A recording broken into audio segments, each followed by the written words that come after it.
In 1831, James A. Garfield was born in Cuyahoga County, Ohio. He was elected into the Ohio Senate in 1859 as a Republican.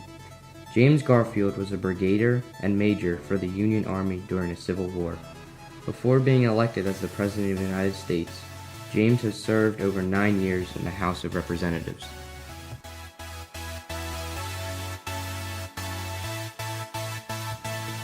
When Garfield came into office in 1881, he had plans as president.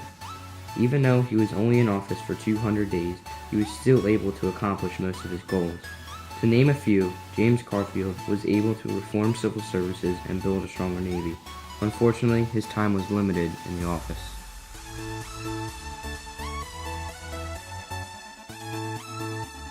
Charles J. Guiteau was born on September 8, 1841 in Freeport, Illinois. With a family history of insanity, Charles often lashed out if he did not receive what he wanted. Charles moved to D.C., where he often visited the White House, even if he wasn't invited. Guiteau requested an ambassadorship to Paris, but Garfield rejected this idea. This would eventually lead to the assassination of Garfield.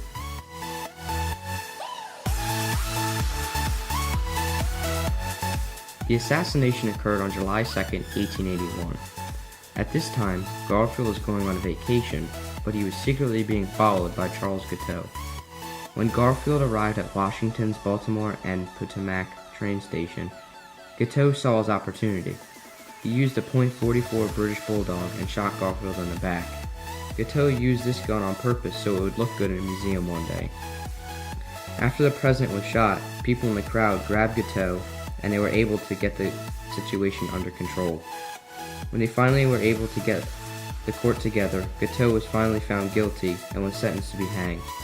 Even before he died, he acted as though he did nothing wrong and even danced on his platform before he was pronounced dead.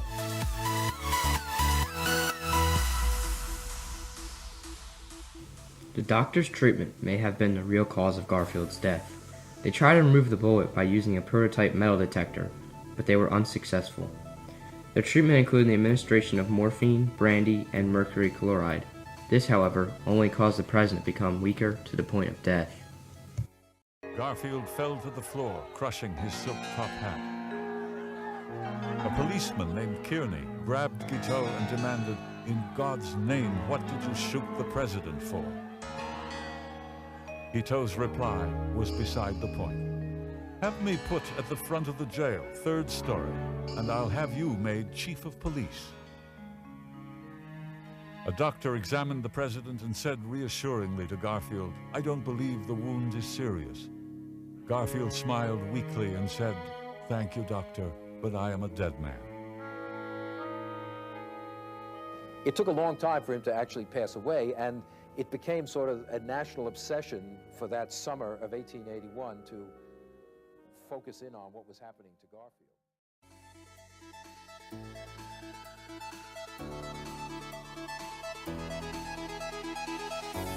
The nation was shocked.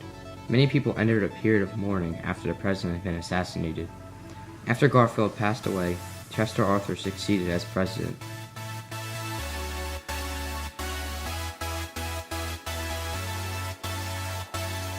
This political cartoon shows Guiteau holding a sign that says "An office or your life." This was in reference to the job that Guiteau was denied.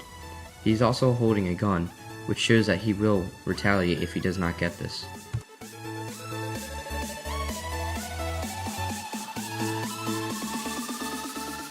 During the populist movement, many people socially, economically, and politically banded together to achieve a common goal. I believe that this same thing happened after the death of the president. Everyone joined forces to take on Guiteau, and by the end, all came together to mourn the loss of Garfield.